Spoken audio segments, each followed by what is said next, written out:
할렐루야. 구약 통독 특별 새벽 기도회가 시간이 갈수록 더욱 깊은 은혜와 신령한 교훈들이 많이 주어지고 있습니다.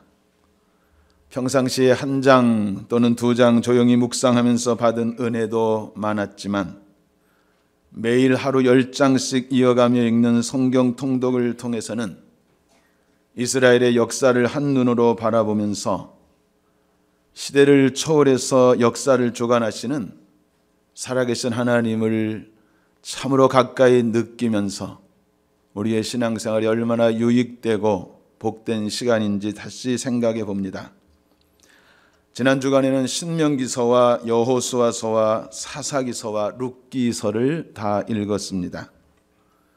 그 안에 수도 없는 귀한 말씀들과 영적 교훈들이 우리의 신앙생활에 필요한 대로 다 주어져 있었습니다.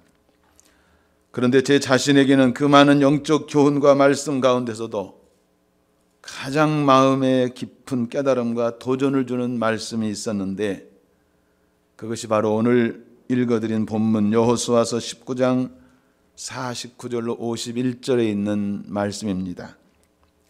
저는 이 말씀을 통해서 여호수아가 얼마나 아름답고 귀하고 모범적인 지도자였는가를 다시 느끼게 됐습니다. 그래서 오늘 사실은 전하고자 하는 본문의 내용은 여러분들을 향하기보다 제 자신을 향해서 말씀하는 것이라 해도 될 것입니다.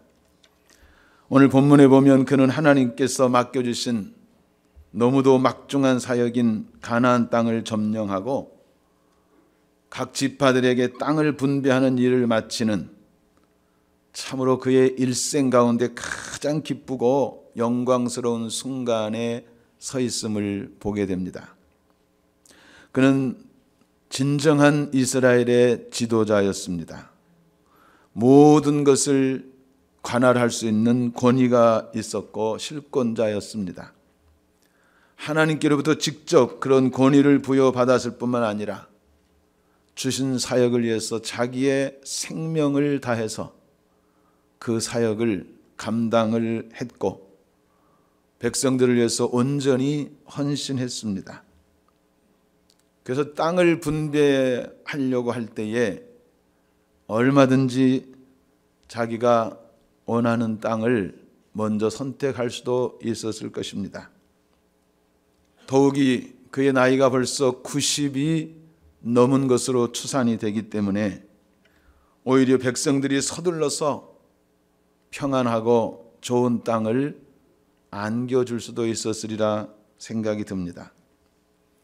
그런데 놀랍게도 여호수아는 좋은 땅들은 먼저 다 자기 백성들에게 분배를 하고 맨 마지막에 다른 사람들이 전혀 원하지 않는 아주 팍토 그 땅을 요구해서 얻었습니다. 그 땅은 산악지대고 전혀 개간되지 않은 황무지였습니다. 그래서 나이가 많지만 스스로 개간해서 살아야 될 그런 땅이었습니다.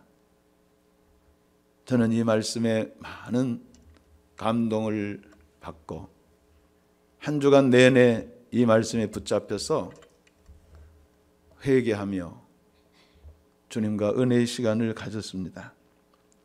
오늘 본문 49절로 50절을 좀 보겠습니다.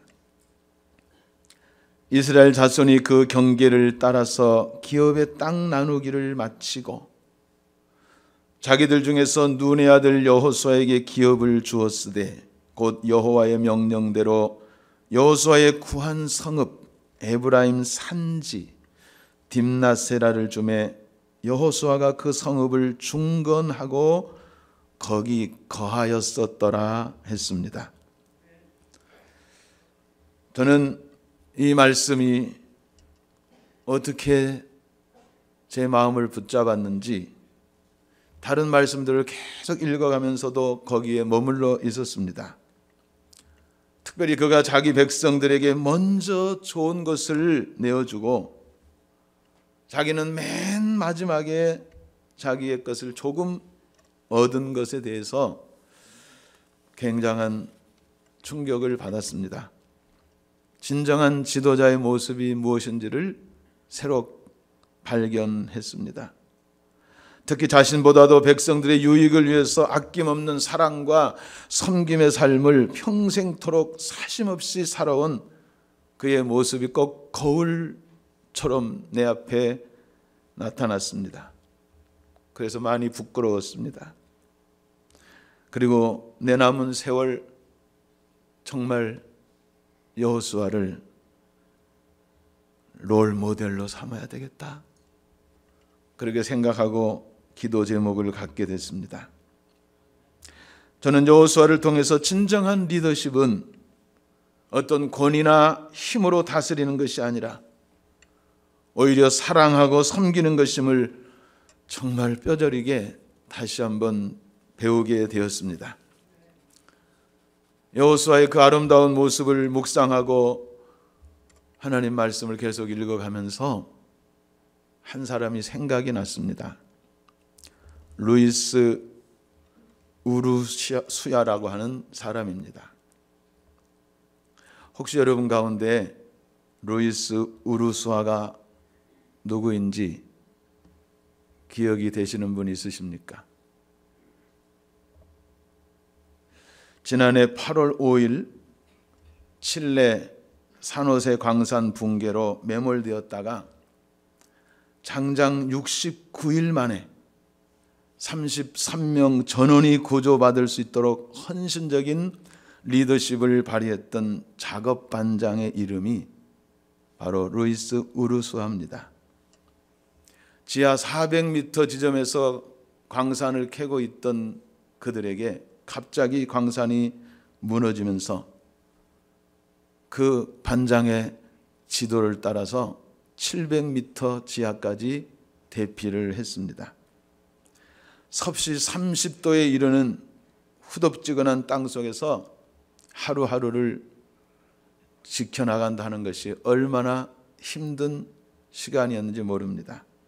모두가 두려움과 공포 속에 떨고 있을 때에 이 우루수아 반장은 그들을 안심시키면서 먼저 땅을 그 깊은 지하에서도 파가지고 우물을 만들고 식수를 얻게 했습니다.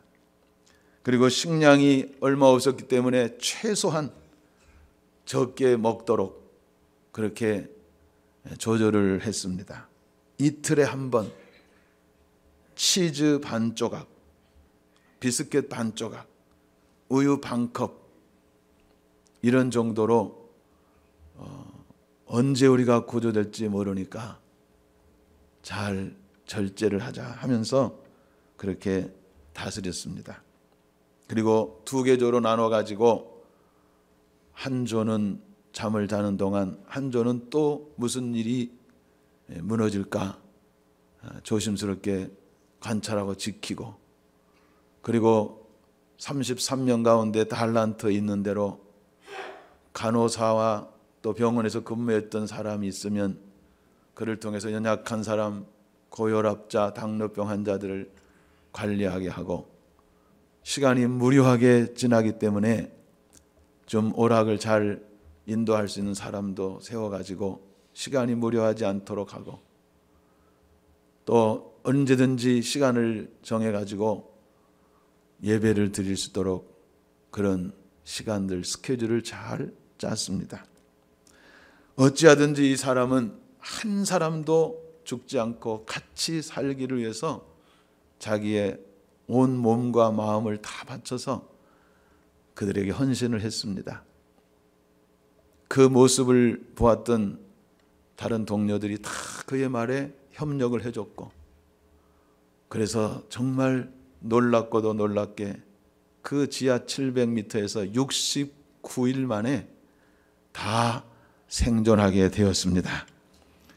그는 다른 동료들이 다 올라가서 구조를 받을 때까지 자청해서 맨 마지막에 자기는 올라가겠다 하고 다 올려보내고, 드디어 마지막에 올라오는 것을 모든 세계의 이 방송사에서 칠레 대통령까지 나와서 지켜보면서 정말 감개무량한 순간을 맞이했습니다.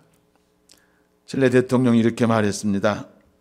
그는 너무도 자랑스러운 우리들의 작업 반장이고 우리들의 리더입니다.